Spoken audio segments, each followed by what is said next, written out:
આજે આપણે ધોરણ 11 સાયન્સ ગણિતમાં પ્રકરણ 16 નો આગળ અભ્યાસ કરીશું, જેમાં આપણે ગયા વખતે સંભાવનાની વાતો કરી હતી અને એમાં એવું આવતું હતું કે સંભાવનામાં આપણે તે દિવસે 16.1 ના દાખલા જોયા પછી આપણે એવી વાત કરી હતી કે નિદર્શ અવકાશ કોને કહેવાય. તો આપણે 10મા ધોરણ ભણી ગયેલા છે કે કોઈ પણ ઘટનાઓ ઉદ્ભવવાની હોય છે એ તમામ ઘટનાઓનો જે ગણ છે એ ગણને સાર્વત્રિક ગણ u તરીકે આપણે સ્વીકારતા, એને અહીં આપણે નિદર્શ અવકાશ s કહેવાનું છે. દાખલા તરીકે સિક્કાને 3 વખત ઉછાળતા મળતા પરિણામો કેટલા હોય છે? તો તમને ખબર છે કે સિક્કાને 3 વખત ઉછાળતા મળતા પરિણામો કુલ કેટલા છે? એક સિક્કાને 3 વખત ઉછાળો તમે, એક સિક્કાને 3 વખત ઉછાળતા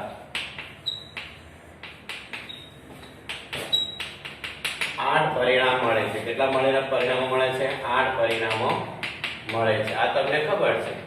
તો 8 પરિણામો તમે જે લખો છો આની અંદર, એને નિદર્શ અવકાશ તરીકે ઓળખવામાં આવે છે. આવી રીતે તમે લખો છો, બરાબર ને? STS PHS. હવે તમારે તેથી શરૂ કરવાનું. TH T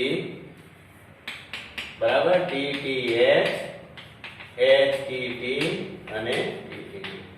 થઈ ગયા? જોઈ લો, થઈ ગયા. હવે આ જે છે એને નિદર્શ અવકાશ કહેવામાં આવે છે.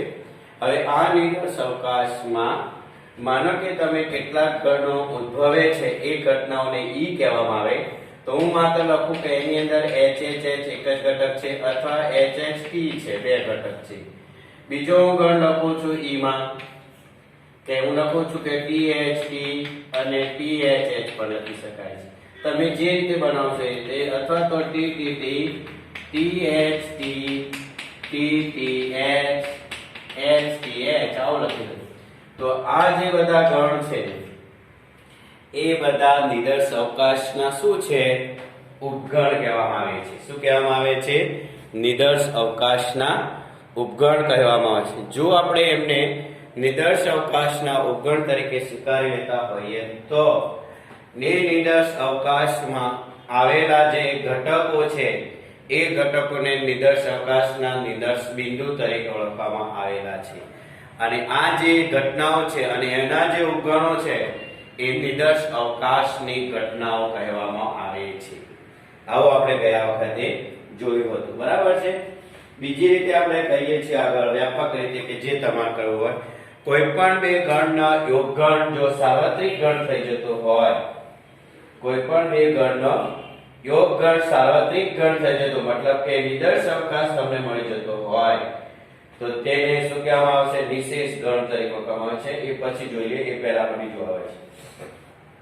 જ્યારે a અને b નિદર્શ અવકાશ સાથે સંકળાયેલ 2 ઘટનાઓ હોય તો a અને b નું નિરૂપણ કરે છે. એટલે a યોગ b એ નિદર્શ અવકાશ s નું નિરૂપણ કરે છે, જ્યારે a છેદ b નિદર્શ અવકાશનું ગણ કરતો નથી. એ તમને ખબર છે. a છેદ b એટલે અંદર આવતી ઘટનાઓ જ બની શકે છે, બરાબર છે? કે a છેદ b માં આ બંનેમાં અમારે એવા અમુક ઘટનાઓ હોય છે જેમાં a યોગ b અને a છેદ b તમે 9મા કે 8મા પણ તમારે આવતો ત્યારે પણ તમે લખેલું છે a યોગ b બરાબર x, જ્યાં x belongs to a અથવા x belongs to b.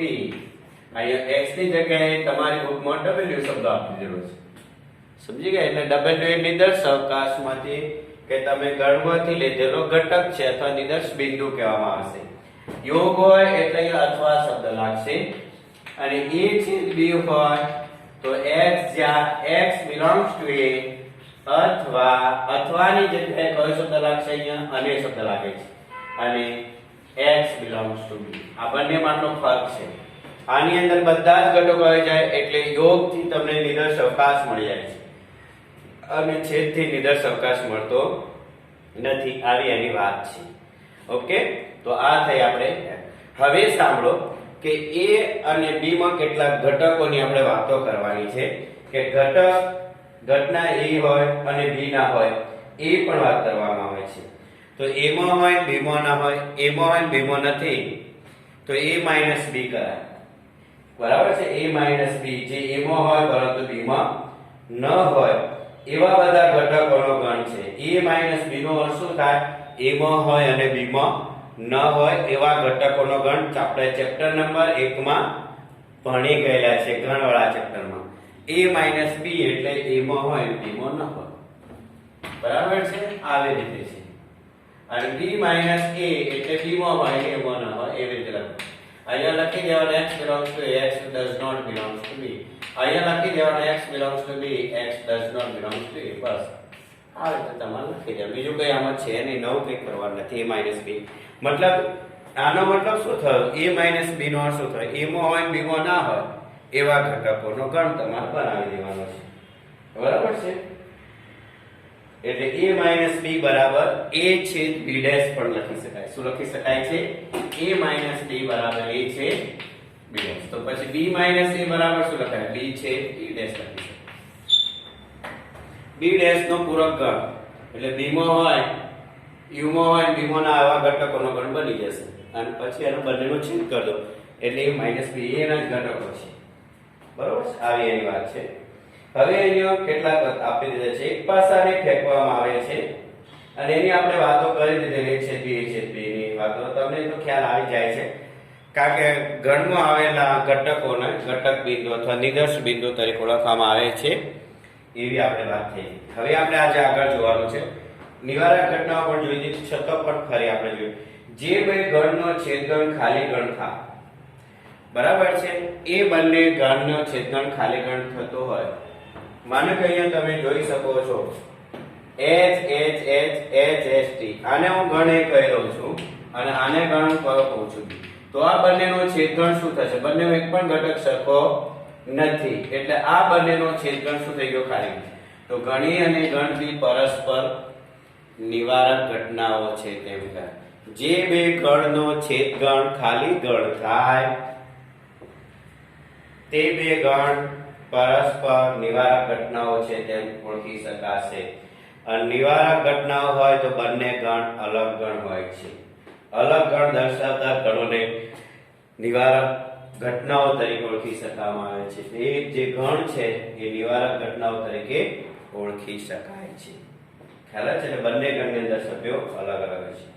ત્રીજું છે, બીજા શબ્દોમાં a અને b એક સાથે ઉદ્ભવે છે તેઓ ઉદ્ભવી શકતા નથી. તો પરસ્પર એ બંને ગણ અલગ ગણ પણ થઈ જશે.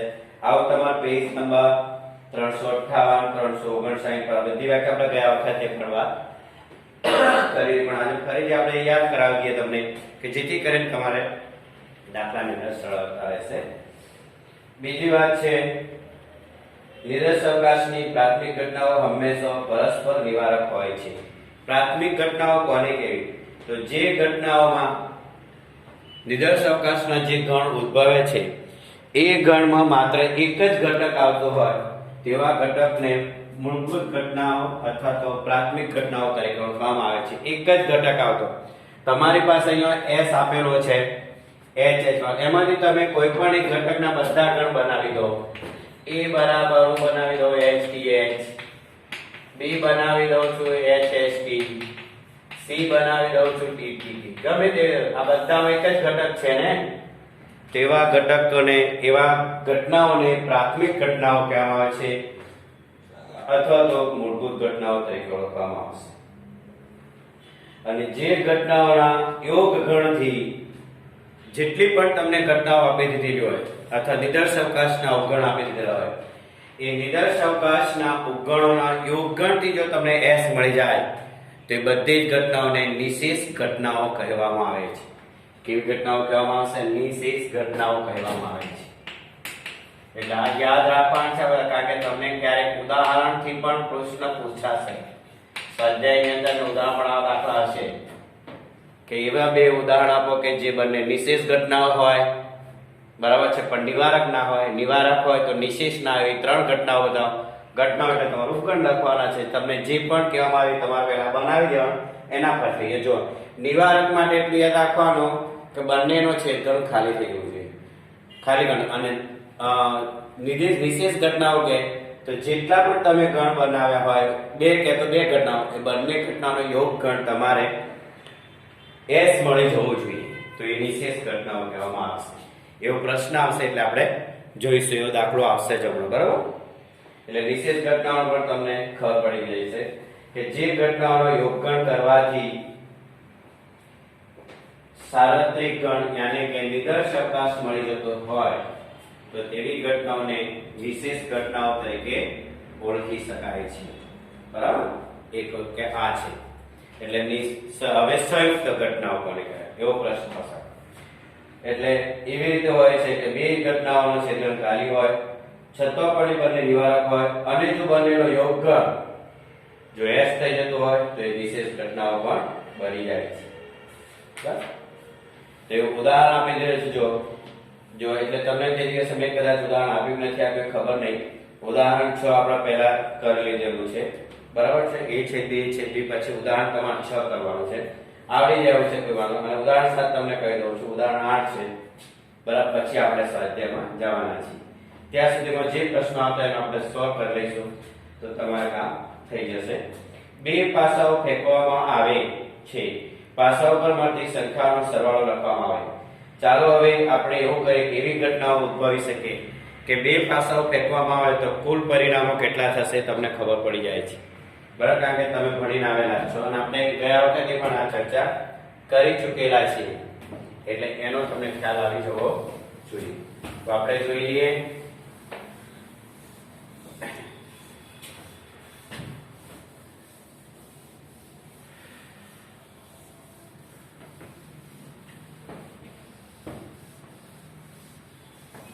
તો તમને ખ્યાલ આવી જતો હોય તો પહેલા તમારે એક કામ કરવું પડે. ઉદાહરણ છે પહેલા બે પાસાને ઉછાળવામાં આવે તો કુલ પરિણામો એટલે કે s તમને જે મળે છે એ 36 ઘટકોનો ગણ મળશે.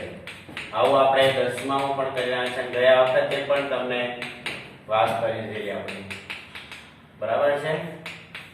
એટલે તમને ખબર પડે. આવી રીતે પછી 21 થી 26 જવાની ઘટકો 21 આખો દાખલો તમે જોઈ લો પહેલા, એટલે અમુક દાખલાઓ પછી જે આવશે એ તમને ખ્યાલ આવી જવો જોઈએ. કારણ કે દાખલાની અંદર ઘણા બધા પ્રશ્નો તમને પૂછેલા છે કે નિવારક ઘટનાઓ કોને કહેવાય, ઉદાહરણ આપો. આવો દાખલો એના પરથી જ આપી દીધેલો હોય તો તમારે ગણ બનાવી દેવા પડશે. 3 1 3 2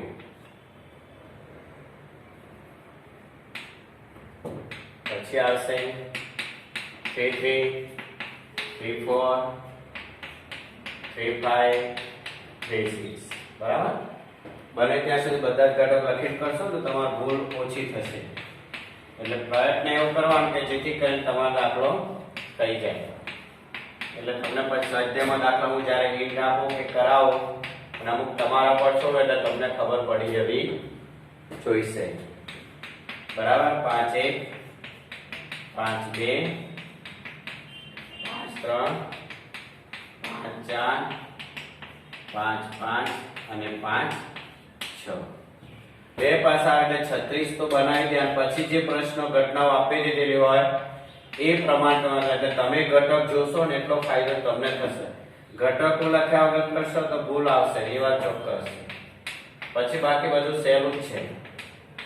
આવી રીતે તમારે 36 લખાઈ ગયું, બરાબર. નિદર્શ અવકાશ s કહેવાય. બધા જ ઘટકોની જોડને નિદર્શ અવકાશના બિંદુઓ કહેવામાં આવે છે.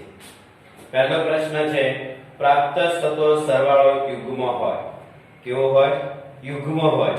એટલે તમે સરવાળો કરી જો અને સરવાળો યુગ્મ એટલે 2 4 થાય એવા ઘટકોનો જે ગણ છે એને ઘટના એ કહેવામાં આવે છે. તો આપણે અત્યારે હું અંડરલાઈન કરી દઉં છું કે જેનો સરવાળો આપણે 2 થતો હોય, કારણ કે આપણે પૂછવાના પણ છે. 1 ને 1 2 એટલે 1 3 1 5 2 2 2 4 2 6 3 1 3 3 3 5 4 2 4 4 4 6 5 1 5 3 5 5 6 2 6 4 6 6 બધાનો સરવાળા કરો. યુગ્મ સંખ્યાઓ આવશે 1 ને 1 2 1 ને 3 4 1 ને 5 6 8 6 4 4 6 8 10 8 6 6 8 10 12 10 ગણી કાઢો પેલા 1 2 3 4 થઈ ગયા છે? કેટલા થયા ઘટકો? બરાબર. ઘટકો લખવા પછી તમારે એક સંભાવના તો શોધવાની ને આવી રીતે લખે, કારણ કે બધા તમારે ગણીમાં સમાવવા પડશે. એ બધા લખ્યા એ ગણીના ઘટકો કહેવાય. એટલે હું ઉપર એ લખી દઉં. તમારે આખો ગણ બનાવવો પડે નિયમ પ્રમાણે, બધું ફરી લખી દઉં. એ બરાબર 1 1 1 3 1 5 બરાબર. ત્રીજો ઘટક હશે 2 2 2 4 2 6. પછી આવશે 3 1 3 3 3 5 4 2 4 4 4 6. આ રીતે તમારે લખવાના છે. પછી 5 1 5 3 5 5. પછી 6 2 6 4 ને 6 6. ઘટક કેટલા થાય ગણો. બસ આ રીતે તમારે ઘટના બનાવી દો. આવી રીતે ઘટના બી બનાવવાની છે. બી માં શું કહે છે જોઈ લઈએ. પછી શું પ્રશ્ન પૂછ્યા છે જોઈએ આપણે. બી પ્રાપ્ત સરવાળો 3 નો ગુણક એટલે 3 ના અવયવી થતા શોધવાનું. આ એ વાળા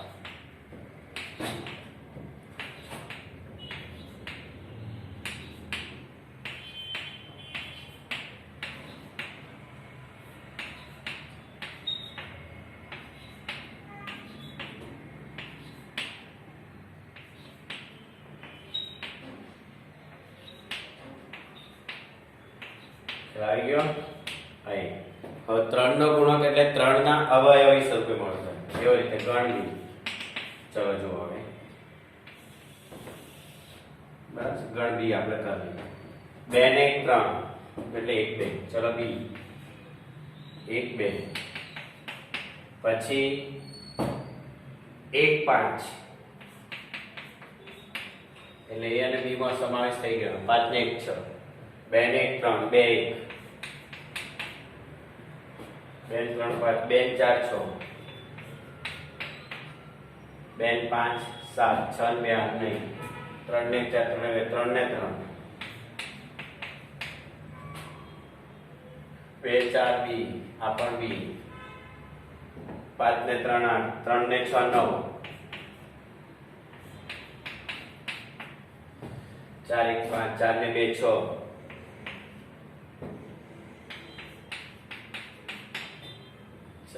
4 ને 4 4 ને 5 9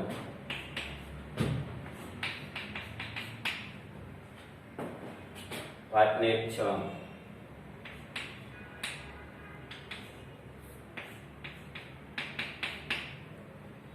5 ને 3 5 ને 4 9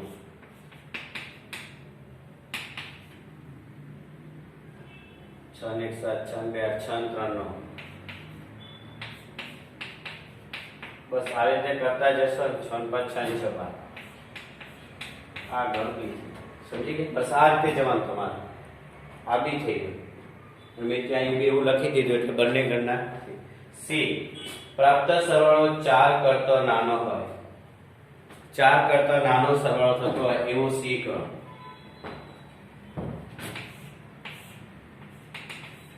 4 કરતો નાનો 1 1 1 2. 4 કરતો નાનો એટલે 1 3 ના 2 બસ આટલા જ આવે.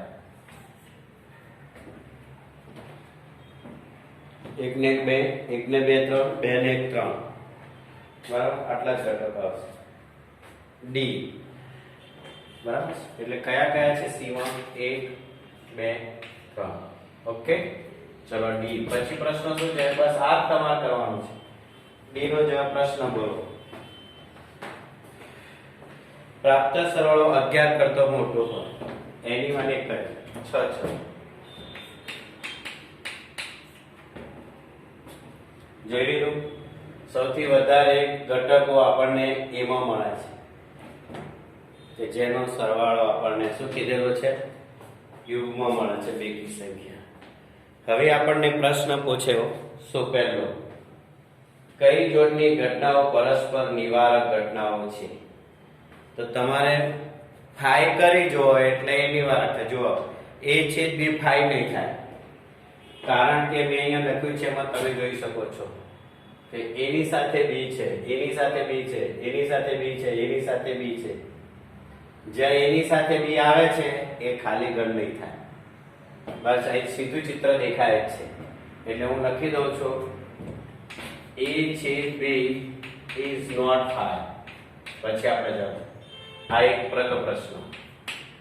પછી a અને c પણ ખાલી ઘન નથી, b અને c પણ ખાલી ઘન નથી. બરાબર છે? એટલે ત્રણ પ્રશ્નો તમારા પતી ગયા. a છેદ c is not 5 અને ત્રીજો b છેદ c is not 5. હવે વાત રહી d ની. તો a છેદ c, a અને c, d, a છેદ d is not 5. બધા જ not 5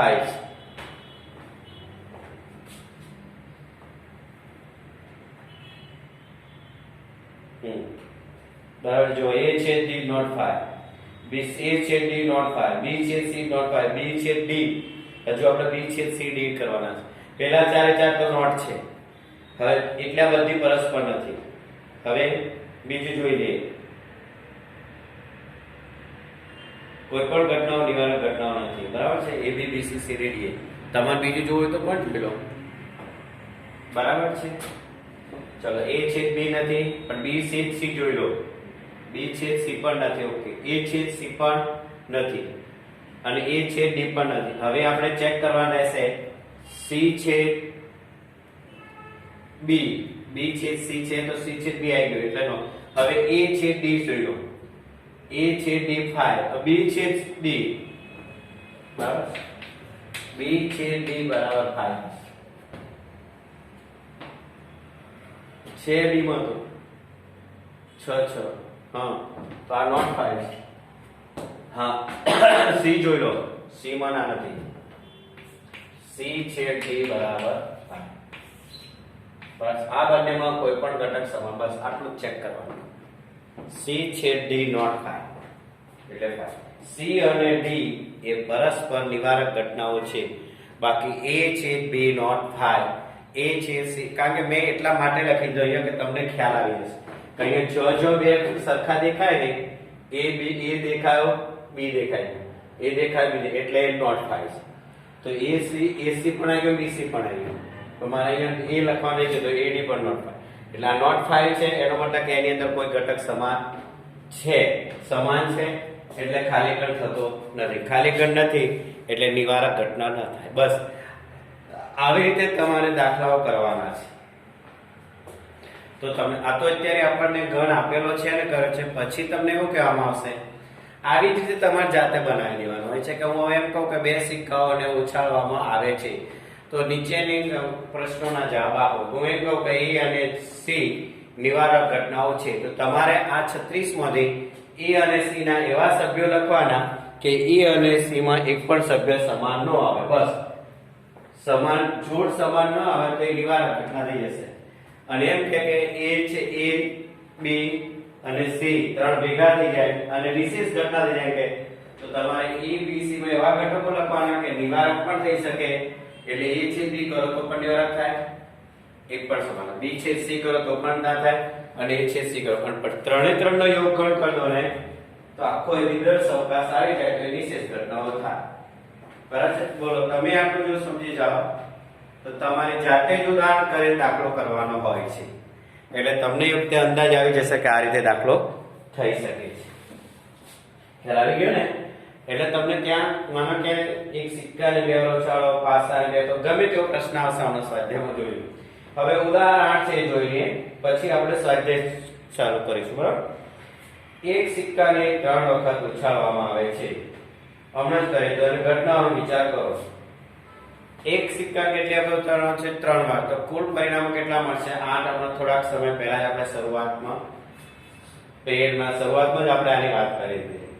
એ કોઈ છાપ મળતી નથી. તો ખાલી એક જ પરિણામ થશે, છેલ્લું ટી ટી ટી. બરાબર છે.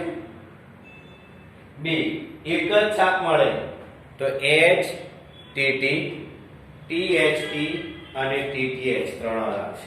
તમારે બધું ધ્યાન રાખવું. ઓછામાં ઓછી એક ઓછામાં ઓછી એક છાપનો મતલબ શું થાય? એક કે એક કરતા વધુ, અને વધુમાં વધુ એક છાપ કે એક કે એક કરતા ઓછી કરી દેવાની. એટલે 0 વાળી આવતી હોય તેમાં ટીટી જે આવે સંખ્યા એ ઘટક એની અંદર. ઓછામાં ઓછી બે છાપ છે તો બે કે બે થી વધુ છાપ આવતી હોય તેવા કયા થાય? તો HHT, THH, THT અને HHH. ઓછામાં ઓછી બે છાપ, ઓછામાં ઓછી એટલે બે કે બે થી વધુ એવું જવાબ. તો H વાળા બધા આવી જશે, બે H વાળા અને ત્રણ H વાળા આવી ગયા. અને પહેલામાં એવું કીધું કે એક પણ છાપ ન આવતી હોય તો તમારે HH કરી દેવાનું, પહેલો જ નંબર. બસ હવે તમને પ્રશ્ન જે પૂછ્યા છે એનો તમે જવાબ કરી શકો છો. તો શું આવે છે આપણે જોઈ લઈએ. પહેલા પ્રશ્ન પૂછેલો છે નિવારક અને નિષેધ ઘટનાઓનો ગણ બનાવો. શું આ પરસ્પર નિવારક અને નિષેધ ઘટનાઓ છે? તો ચલો હું તમને કહી દઉં. A માં ટીટી આવશે, B માં ટીટી આવતો જ નથી. બરાબર છે. એટલે A છેદ B થાય એટલે A અને B નિવારક થઈ ગયું. બરાબર છે. અને A અને C નિવારક થશે. A છેદ B થાય આવશે, A છેદ C થાય આવશે અને B છેદ C થાય આવશે. ત્રણે ત્રણ નો યોગગણ કરી દેશો એટલે તમારી પાસે નિદર્શ અવકાશ આવે. એટલે ત્રણે ત્રણ અલગ ગણ થશે અને એક ઘટનાઓ પરસ્પર નિવારક છે અને ત્રણેય ઘટનાઓનો યોગગણ કરશો તો નિદર્શ અવકાશ S મળે છે. એટલે એને કહેવામાં આવશે નિષેધ ઘટના. એટલે તમારે ગોઠવણ એવી કરવાની છે બેટા, આવો દાખલો સ્વાધ્યાયની અંદર હોય છે બે સિક્કાને એક વખત અથવા એક સિક્કાને બે વખત, ત્યારે તમને ત્રણ વખત પૂછવામાં આવે છે, અંદર કદાચ બે વખત. જેવા દાખલા હશે એવા કવર થાય છે. બરાબર. એટલે તમારે ત્રણ સિક્કાની પૂછાતા યાદ એટલું રાખવાનું, માત્ર છાપ ન મળે તો ટીટી. અને એવું કે માત્ર કાંટો ન મળે આવે, છાપ ન આવે તો ટીટી. અને એવું કે માત્ર કાંટો ન આવે તો HH કરી દેવાનું. પછી એક છાપ આવે તો ખબર એક કાંટો. ઓછામાં ઓછી કે વધુમાં વધુ થાય ત્યાં તમારે ધ્યાન રાખવાનું કે આવા વિશિષ્ટ શબ્દો તમે નવમામાં ભણીને આવેલા છે કે ઓછામાં ઓછી એકનો મતલબ થાય એક કે એક થી વધુ, અને વધુમાં વધુ બે હોય તો બે કે બે થી ઓછા, અને એક અને બે અને માત્ર બે તો બે જ વસ્તુ H આવતા હોય જ કહેવાના, અથવા બે થી આવતા અથવા એક જ. તમને જો ક્વેશ્ચન પૂછાય એવી રીતે તમારા અંદર ઘટના બનાવવાની અને પછી એના વિશે વિચારવાનું કે A છેદ B, B છેદ A થાય છે કે જોઈ લેવાનું. બસ એના પર જવાનું. તમને ફાયમાં નથી થતો તો કોઈ ઘટક ઓછો કરી લેવો તમને યોગ્ય લાગે, આવું તમે કરી શકો. આવો સ્વાધ્યાય આપણે 16.2 ની અંદર આપણે વાતો કરવાની છે. તો આવતા વખતે આપણે જોઈશું. છે પહેલો દાખલો એવો છે, એક પાસો ફેંકવામાં આવે છે અને ઘટના E પાસા પર સંખ્યા 4 આવે છે. એક જ પાસો ફેંકો તો પરિણામ કેટલા મળશે? 1 2 3 4. બરાબર. 4 આવે એટલે એક જ પરિણામ E બરાબર ઘટના F પર યુગ્મ સંખ્યા દર્શાવે છે તો 2 4 છે. શું E અને F પરસ્પર નિવારક છે? તમે તમારી જાતે કહી શકો છો કે E અને F પરસ્પર નિવારક થશે કે કેમ એ તમને તરત જ ખબર પડી જશે. અને જો આપણે થોડાક સૂત્રો છે એ પણ આપણે જોડે લખી દેવાના હતા. બરાબર છે, એ લખી દઈએ હમણાં. સૂત્રો લખ્યા પછી આપણે સમજીએ. એટલે જો E માં ચોગડો છે અને F માં 2 4 6 તો બંનેની અંદર એક ઘટક સમાન છે. યસ ઓર નો? હું પહેલા બોલ છું, પહેલા પાસો સમજો, લખી દો S 1 2 3 4 5 6. E યુગ્મ સંખ્યા 4 આવી કર તો E બરાબર 4 અને F માં છે યુગ્મ સંખ્યાઓ 2 4 6 તો બંનેની અંદર કયો ઘટક સમાન છે? 4. તો બંનેનો છેદગણ ખાલી ગણ છે નહીં. એટલે E અને F પરસ્પર નિવારક ઘટનાઓ નથી. ઓકે. તો આજે જે ઉદાહરણ કરાયા છે ઉદાહરણ નંબર 6 7 8 અને દાખલા નંબર 1 આટલું તમે 2 વાર કરો. કેટલી વાર કરવાનું છે? 2 વાર. ઉદાહરણ 6 થી 8 6 7 8 જે હોય તે અને દાખલો પહેલો. અને બધી જ માહિતી નિવારક ઘટનાઓ, નિષેધ ઘટના વ્યાખ્યાઓ, પ્રાથમિક ઘટનાઓ, હજુ સંયુક્ત ઘટનાની વાત આપણે ફરી કરી લઈએ કે જેમાં વધારે ઘટકો આવતા હોય, વધારે ઘટકો ધરાવતા S ના અવગણને સંયુક્ત ઘટના તરીકે ઓળખવામાં આવે છે. એવું તમારે ધ્યાનમાં રાખવાનું છે. ઓકે.